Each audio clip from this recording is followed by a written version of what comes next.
चंडीगढ़ में आजादी के अमृत महोत्सव में सीएम ने की शिरकत। सीएम ने कहा, देश को आजाद कराने के लिए वीरों ने दी आहुति, वीरों की याद में चलाया जा रहा है कार्यक्रम। त्योहारों पर सीएम मनोहर लाल की बड़ी सौगात। हरियाणा गौ सेवा आयोग का बढ़ाया बजट, तो वहीं छठ पर सरकारी छुट्टी और सुनिश्चित घाट का किया ऐलान। गोहाना में शुगर मिल का पराई सत्र हुआ शुरू। सहकारिता मंत्री बनवारी लाल ने मशीनों में गन्ना डालकर की शुरुआत।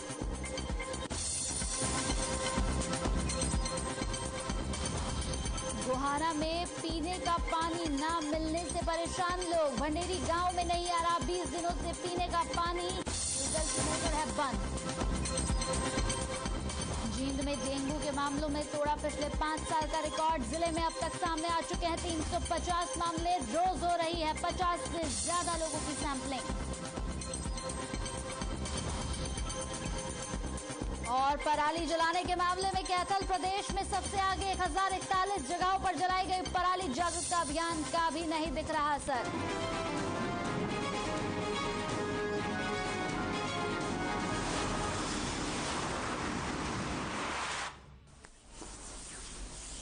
तो 10 बज चुका है और यहां पर बड़ी खबरों के साथ हम हाजिर हैं आपके सामने। इस वक्त की बड़ी खबर जींद से आ रही है। जींद से इस वक्त की बड़ी खबर टीवी स्क्रीन पर आपको दिखाने जा रहे हैं।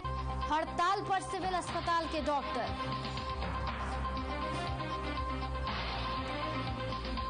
तो 2 घंटे करेंगे पेन डाउन, से इमरजेंसी में ही होगा इलाज। जींद से बड़ी खबर, हड़ताल पर तमाम डॉक्टर पहुंच गए हैं। सिविल अस्पताल के डॉक्टर हड़ताल पर हैं। एसएमओ की सीधी भर्ती से नाराज हैं डॉक्टर। 2 घंटे पेन डाउन, 9 से 11 बजे तक सिर्फ इमरजेंसी में डॉक्टर मरीजों को देखेंगे।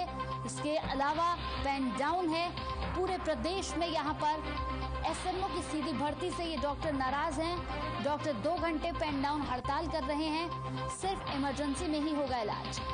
बड़ी खबर इस वक्त की। हड़ताल पर सिविल अस्पताल के डॉक्टर, इस वक्त की बड़ी और अहम खबर। एसएमओ की सीधी भर्ती से नाराज है डॉक्टर। डॉक्टर 2 घंटे करेंगे पेन डाउन।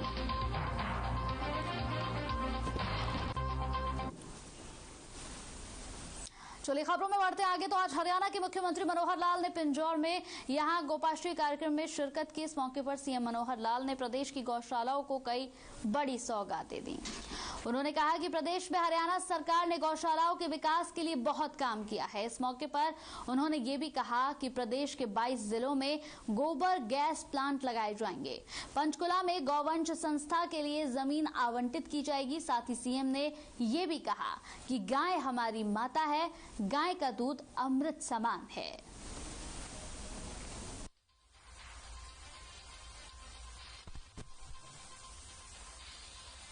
600 गौशालाओं को ज्यादा जा सकते हैं। आज इन 600 गौशालाओं को 582 गौशालाएं हैं कुल मिलाकर, और इनको जो राशि इस बार चारे के लिए उसका रिलीज कर रहे हैं, कुछ भेज दी गई है, कुछ आज और कल में भेजी जाएगी। कुल 582 गौशालाओं को 12 करोड़ रुपया ये इनको भेजा जा रहा है, ताकि वो उसमें से हम एक अच्छी राशि देकर के शेष जो 8 करोड़ रुपया और बचा है उसको भी जहां जहां की आवश्यकता होगी।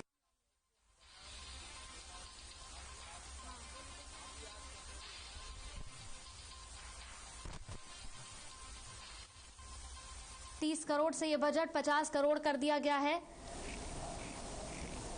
तो कल गोपाष्टमी के मौके पर यहां पर मुख्यमंत्री ने कई सौगातें दी हैं। 30 करोड़ से बढ़ाकर 50 करोड़ कर दिया गया है। तो गौ सेवा आयोग के तत्वाधान में कार्यक्रम पूरा किया गया। साथ ही साथ आपको बताते चले मुख्यमंत्री ने कई सौगातें यहां पर दी हैं। 30 करोड़ से अब इसका बजट बढ़ाकर 50 करोड़ कर दिया गया। साथ ही साथ अब हर साल गौशालाओं को 31 हजार रुपए भी दिए जाएंगे।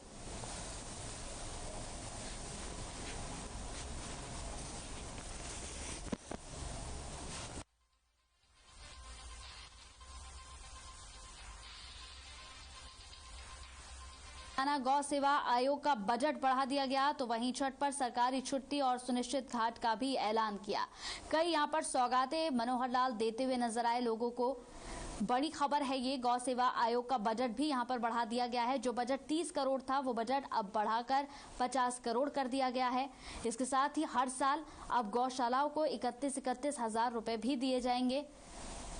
छठ पूजा को लेकर भी यहां पर उन्होंने कहा कि अब सरकारी छुट्टी छठ पर होगी और सुनिश्चित घाट का भी यहां पर उन्होंने ऐलान किया है।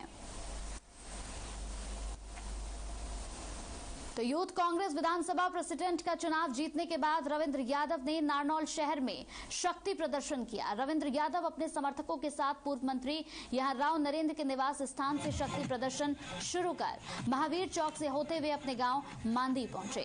रविंद्र यादव ने कहा कि ये सभी युवा साथियों की जीत है और ये शक्ति प्रदर्शन किसानों को समर्पित है। ये सरकार किसानों के साथ भेदभाव कर रही है।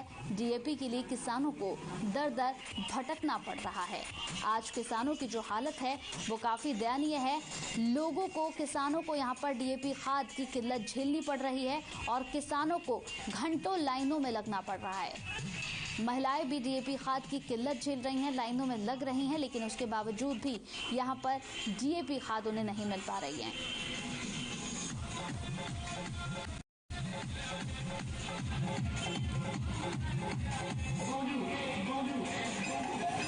ये युवा कांग्रेस का चुनाव था। विधानसभा अध्यक्ष के लिए मैं चुनाव लड़ा था और चुनाव जीते।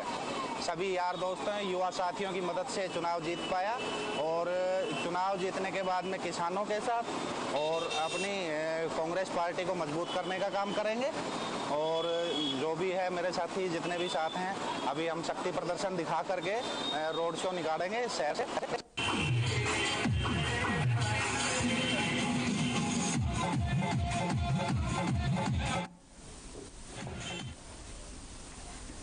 तो राष्ट्रीय साझा अहिर रेजिमेंट मुहिम के तहत नारनौल के नसीबपुर में यहां पूर्व सैनिक तेज बहादुर के नेतृत्व में पदयात्रा का शुभारंभ किया गया। पूर्व सैनिक तेज बहादुर ने कहा कि अहिर रेजिमेंट की मांग कई दशकों से चली आ रही है। अब ये एक राष्ट्रव्यापी आंदोलन के रूप में निकलकर सामने आ रहा है और देश के कोने कोने से अहिर रेजिमेंट की मांग करते हुए लोग 18 नवंबर यहां रिजांगला शौर्य दिवस पर गुरुग्राम पहुंचेंगे और वहीं पर अहिर रेजिमेंट की मांग को लेकर आगामी रणनीति तय की जाएगी। इंकलाब जिंदाबाद, जिंदाबाद, जिंदाबाद, इंकलाब जिंदाबाद। देखिए, ये अहिर रेजिमेंट का मुद्दा पिछले 4 दशकों से चलता आ रहा है। इस बार जो ये यात्रा है ये राष्ट्रव्यापी आंदोलन के रूप में और भी कई जगह से यात्राएं शुरू हो रही हैं हमारी अहिर रेजिमेंट के लिए, और वो सभी गुड़गांव सेक्टर 23 रेजांगला मेमोरियल पहुंचेंगी हमारे पूरे बुजुर्गों के आशीर्वाद से। यहाँ से शुरू होके ये हरियाणा में घूमते हुए महेंद्रगढ़ है, फिर अटेली है, कोसली है, फरूखनगर है, ये सब जगह घूमते घूमते और ये सेक्टर 23 18 तारीख को सेक्टर 23 में पहुंचेगी।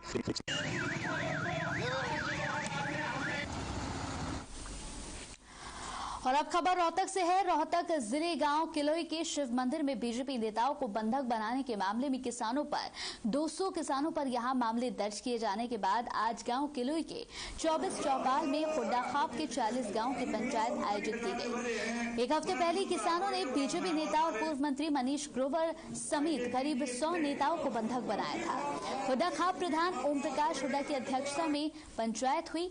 इस पंचायत का मुख्य एजेंडा किसानों पर दर्ज मुकदमे वापस की मांग और बीजेपी सांसद अरविंद शर्मा के आंख दिखाने पर आंख निकालने और हाथ दिखाने पर हाथ काटने के बयान पर आपत्ति जताई है।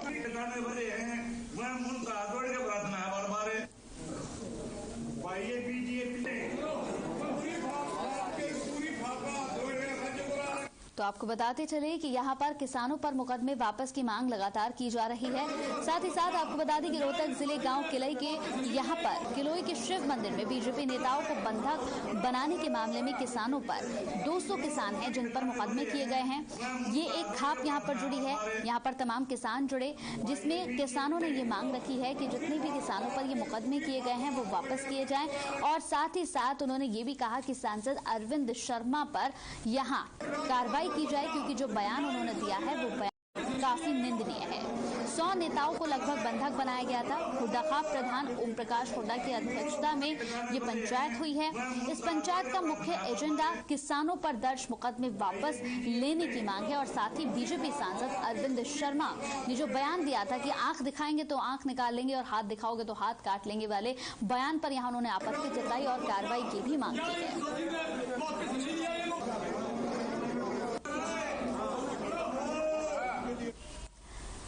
चलिए इसी बीच इस वक्त की बड़ी खबर आ रही है अंबाला से। इस वक्त की बड़ी खबर टीवी स्क्रीन पर आपको दिखाने जा रहे हैं। अंबाला से इस वक्त की बड़ी खबर, रेलवे स्टेशन और मंदिर को उड़ाने की धमकी, लश्कर तैयबा ने दी धमकी। इस वक्त की बड़ी और अहम खबर, डीआरएम ने दी जानकारी। बड़ी खबर अंबाला से, लश्कर तैयबा ने भेजा धमकी भरा पत्र सीएम राज्यपाल को।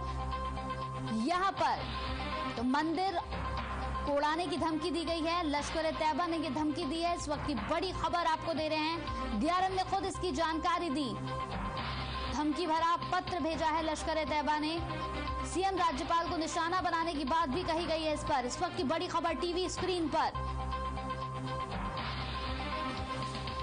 तो टीवी स्क्रीन पर इस वक्त की बड़ी खबर, डीआरएम ने जानकारी दी है, लश्कर तैयबा ने धमकी भरा पत्र भेजा है सीएम राज्यपाल को, निशाना बनाने की बात भी उसमें कही गई है। इस वक्त की बड़ी खबर,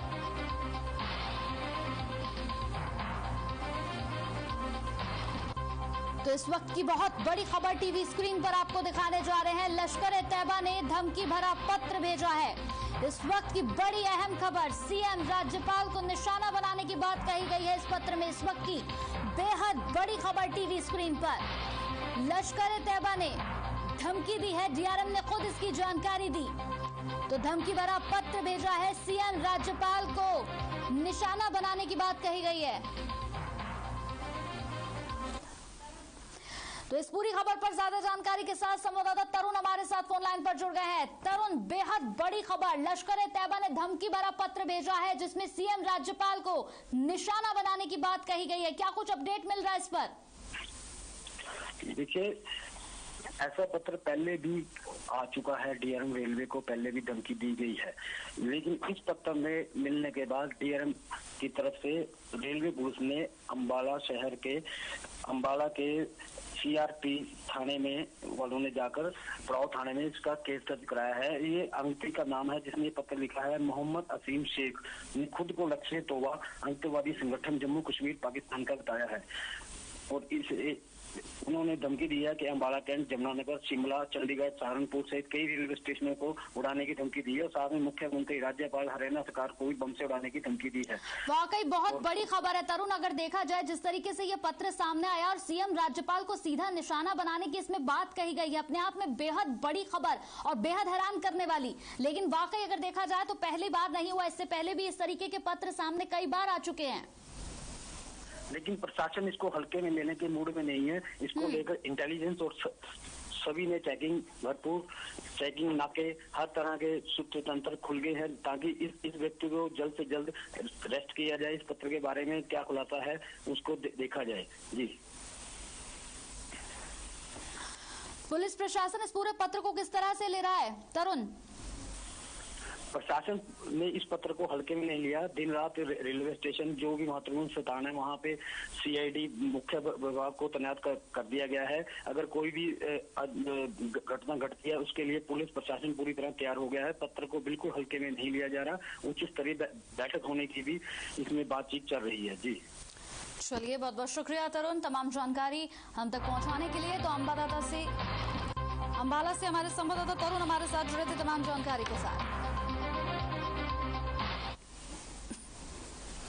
चलिए खबरों में आगे बढ़ते हैं। तो प्रशासन इस साल पराली प्रबंधन पर करोड़ों रुपए खर्च कर यहां जीरो बर्निंग का लक्ष्य लेकर चल रही थी, लेकिन कैथल जिले के उच्च अधिकारियों की लापरवाही और कम सजगता की वजह से प्रशासन का ये दावा पूरी तरह से फेल साबित हो रहा है, क्योंकि पराली के अवशेष जलाने में कैथल पूरे हरियाणा में सबसे नंबर 1 पर रहा। इस साल कुल 1041 जगहों पर पराली जली है, जो पूरे हरियाणा के मुकाबले सबसे अधिक है। इसी वजह से कैथल राज्य के सबसे दूषित शहरों की श्रेणी में प्रथम स्थान पर आ गया है और देश के सबसे दूषित शहरों की सूची में भी शामिल हो गया है।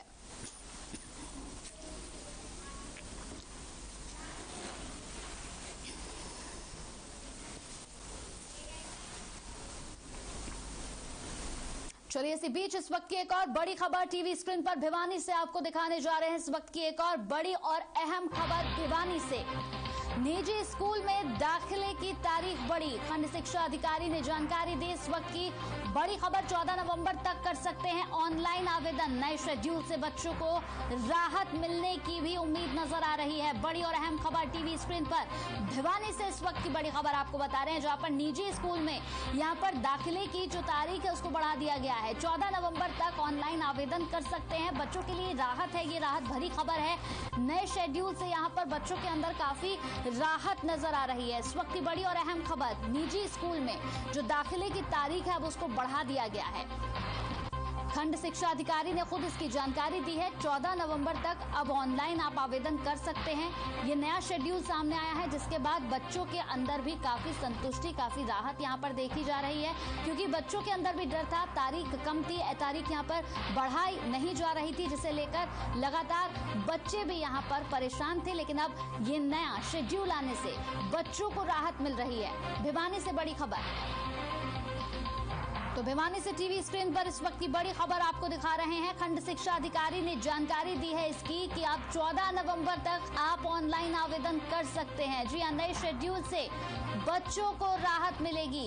इस पूरी खबर पर ज्यादा जानकारी के साथ दीपक हमारे साथ संवाददाता फोन लाइन पर जुड़ गए हैं। दीपक, भिवानी से बड़ी खबर आ रही है, जहां पर खंड शिक्षा अधिकारी ने खुद जानकारी दी है कि अब 14 नवंबर तक ऑनलाइन आवेदन कर सकते हैं। नए शेड्यूल से बच्चों को भी यहाँ पर राहत मिलती हुई नजर आ रही है। क्या कुछ अपडेट है इस पर? बिल्कुल, आपको बता दूं कि जिस प्रकार से शिक्षा विभाग ने एक नया शेड्यूल जारी किया है 134A के तहत, जो बच्चे जिन्होंने एडमिशन नहीं लिया था उनका अब 14 नवंबर तक ऑनलाइन दाखिला जो है वो फॉर्म भर सकेंगे। 18 नवंबर तक पात्र जो बच्चे हैं उनकी सूची तैयार जो है वो कर ली जाएगी। खंड शिक्षा अधिकारी जो आनंद शर्मा जी है उन्होंने इस बात की जानकारी दी है, पुष्टि की है। उन्होंने कहा कि 21 नवंबर को जो आवेदन करने वाले सभी बच्चों का जो है असेसमेंट टेस्ट भी जो है वो होगा और 26 नवंबर को जो है इसका रिजल्ट जो है घोषित कर दिया जाएगा। और 29 नवंबर से पहले दाखिला ड्रा के तहत शिक्षा निदेशालय स्तर पर बच्चों को स्कूल अलॉट भी कर दिए जाएंगे। यहाँ पर अगर दीपक देखा जाए तो इस नए शेड्यूल से बच्चों के अंदर भी काफी राहत देखने को मिल रही है, क्योंकि बच्चे इंतजार कर रहे थे कि ये तारीखें आगे बढ़ जाएं। बिल्कुल, आपको बता दूं कि जिस प्रकार से छात्र जो है वो इंतजार कर रहे थे, बच्चे इंतजार कर रहे थे, उनके अभिभावक भी लगातार सरकार से प्रयास कर रहे थे, मांग उठा रहे थे, बात कर रहे थे, तो उसी के मद्देनजर देखते हुए सरकार ने अब ये निर्णय ले लिया है और 14 नवंबर तक जो है ऑनलाइन दाखिले के फॉर्म जो है वो जमा कर पाएंगे और उसके लिए पूरा शेड्यूल जो है वो जारी भी कर दिया गया। आपको बता दूं कि इसके लिए कुछ सरकार ने ये भी कहा है कि कुछ दस्तावेज जो है ऑनलाइन आवेदन के लिए वो भी जरूरत पड़ेगी। उसके लिए उन्हें जो है अपने माता पिता के जो आय के प्रमाण पत्र है उसको भी लगाना होगा, साथ ही परिवार पहचान पत्र भी और विद्यार्थी के जन्म प्रमाण पत्र और आधार कार्ड इसको भी जो है साथ जोड़ना पड़ेगा और मूल निवास का प्रमाण पत्र जिसे डोमिसाइल सर्टिफिकेट कहा जाता है उसे भी साथ जोड़ना पड़ेगा और पिछली कक्षा का रिपोर्ट कार्ड बच्चे को इस ऑनलाइन फॉर्म के अंदर जमा कराना होगा, ताकि जो सरकार है वो अपना प्रोसेस जो है आगे जारी कर सके और बच्चे का दाखिला भी हो सके। चलिए दीपक, बहुत बहुत शुक्रिया हमारे साथ जुड़ने के लिए तमाम जानकारी के साथ। तो खंड शिक्षा अधिकारी ने खुद इसकी जानकारी दी है। 14 नवंबर तक अब ऑनलाइन आप यहां पर आवेदन कर सकते हैं। नए शेड्यूल से बच्चों को यहां राहत मिलती हुई नजर आ रही है।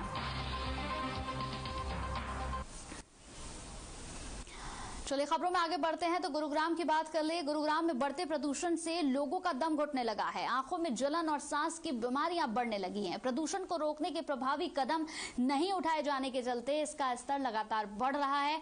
आपको बता दें कि पराली के साथ साथ सड़कों पर वाहनों से उड़ती धूल, धुआं और कई जगहों पर कूड़े के जलाने से भी काफी हद तक यहाँ पर लोगों को परेशानियों का सामना करना पड़ रहा है। AQI लेवल की बात कर ले तो 400 के पार पहुंच गया है। सांस लेने में लोगों को समस्याओं का सामना करना पड़ रहा है। आंखों में जलन हो रही है लोगों के। लगातार जिस तरीके से प्रदूषण बढ़ रहा है उससे लोगों को समस्याओं का सामना भी करना पड़ रहा है। छोटे बच्चों को काफी समस्याएं आ रही हैं, बुजुर्गों को काफी समस्याएं आ रही हैं। गैस चैम्बर में साइबर सिटी पूरी तरह से तब्दील हो गई है। इसका कारण साहब सबसे बड़ा एक ही है, गाड़ियाँ इतनी ज़्यादा होगी, हर स्टेट की गाड़ियाँ गुड़गांव में चल रही है, किसी का कोई रोक टोक नहीं है। कौन सी गाड़ी महाराष्ट्र की है, कौन सी गुजरात की है, कौन सी पंजाब की है। और ये पराली का तो सबसे बड़ा मुद्दा है ही है। सबसे बड़ा मुद्दा गाड़ियों से ज़्यादा है। पराली से जितना वो तो आएगा चला जाएगा, लेकिन हो रहा है वो उसका मुकाबला नहीं कोई, ना कोई टेस्टिंग हो रही है किसी पेट्रोल पंप पे। जब आते हैं सर्टिफिकेट बनवाते हैं, 100 रुपये देकर चले जाते हैं।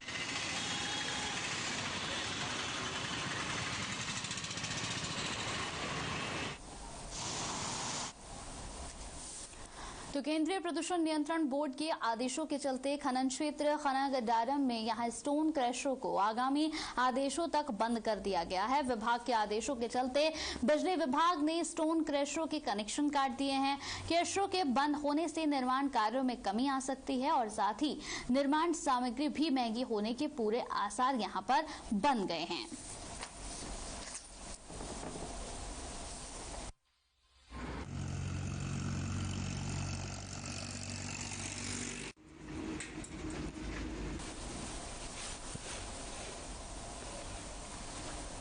और अब खबर पलवल से है। पलवल शहर थाना क्षेत्र के LNT के पास ढाबे पर बर्तन साफ करने वाले 45 साल के यहां अधीर के सिर पर कांच की बोतल से हमला कर हत्या कर दी गई।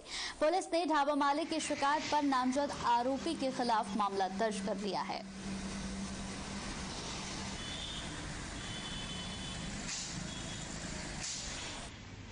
अमोत्रा पलवल रोड के ऊपर एक सनी ढाबा है जिसके मालिक हैं प्रवीण कुमार वासुदेव। ये भाटिया कॉलोनी का रहने वाला है। उसका फ़ोन आया था कि हमारे ढाबे पर 2 कर्मचारियों में आपस में झगड़ा हो गया और एक ने दूसरे के सिर में बोतल मार दी है। पुलिस मौके पर पहुंची, जहाँ पर देखा कि दूसरे जो जिसकी बोतल लगी थी वो मृत अवस्था में पड़ा हुआ था।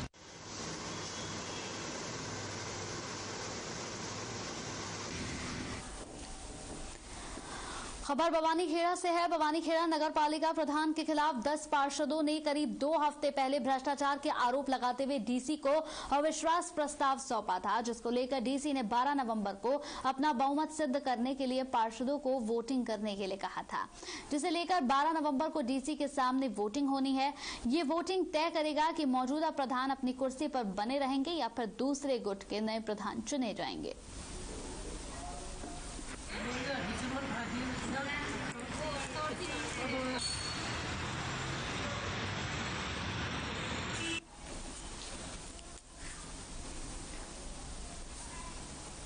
तो अविश्वास प्रस्ताव को लेकर वोटिंग की गई है। भवानीखेड़ा की ये खबर है, जहां पर अविश्वास प्रस्ताव को लेकर वोटिंग की गई। आने वाले समय में कल ये वोटिंग होनी है। ऐसे में देखा जाएगा कि यही प्रधान रहेंगे या फिर दूसरे गुट के प्रधान को कुर्सी की यहां पर जगह मिलेगी। तो अविश्वास प्रस्ताव को लेकर ये वोटिंग की गई।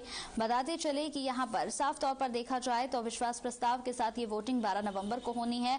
साथ ही साथ 10 पार्षदों ने करीब 2 हफ्ते पहले भ्रष्टाचार के आरोप लगाते हुए डीसी को ये प्रस्ताव सौंपा था, जिसे लेकर डीसी ने 12 नवंबर को अपना बहुमत सिद्ध करने के लिए पार्षदों को वोटिंग करने को कहा।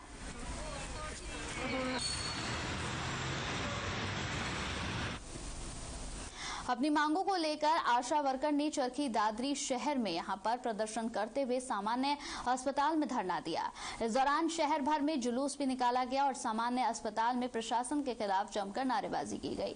आशा वर्कर्स का कहना है कि 2018 में सरकार के साथ जो समझौता हुआ था वो नियम अब तक लागू नहीं किए गए। साथ ही उन्होंने ये भी कहा कि जल्द ही सरकार हमारी मांगे नहीं मानती है तो बड़ा आंदोलन करेंगे, जिसकी जिम्मेदारी सरकार और प्रशासन की होगी।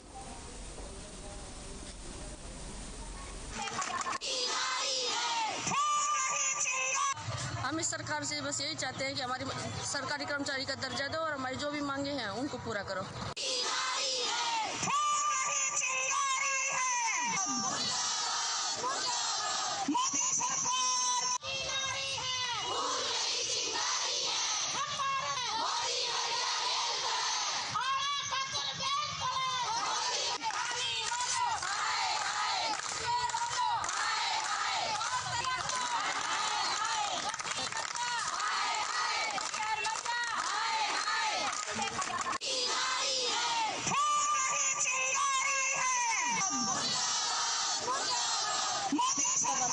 प्रदर्शन किया और अपनी मांगों को भी रखा।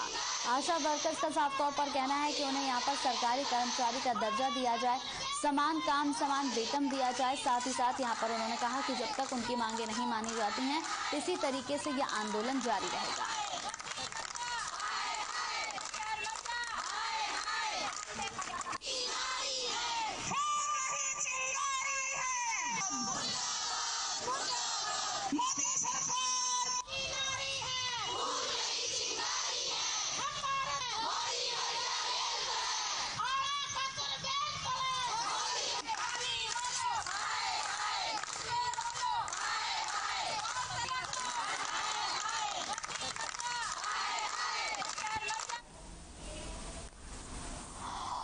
खबर करनाल से है। आपको बता दें कि करनाल में जिस तरीके से यहां पर धोखाधड़ी के मामले सामने आ रहे हैं, उसे लेकर यहां पर सीआईए की बात करें तो सीआईए पुलिस ने धोखाधड़ी करने वाले आरोपियों को गिरफ्तार किया है। इस आरोपी को पुलिस ने भारत पाकिस्तान बॉर्डर के पास गिरफ्तार किया। आरोपी ने 4 बैंकों से लोन लेने के बाद फर्जी कागजात तैयार करके जमीन को बेच दिया। उस पैसे से अपने बेटे और बहू को विदेश भेज दिया। पुलिस का कहना है कि धोखाधड़ी करने में तहसील से जुड़े हुए अधिकारी और कर्मचारी भी शामिल हो सकते हैं, जिसकी पुलिस जांच कर रही है। इस मामले में इसकी पत्नी, इसका लड़का और यहां पर लड़के की पत्नी और डीलर भी शामिल हैं।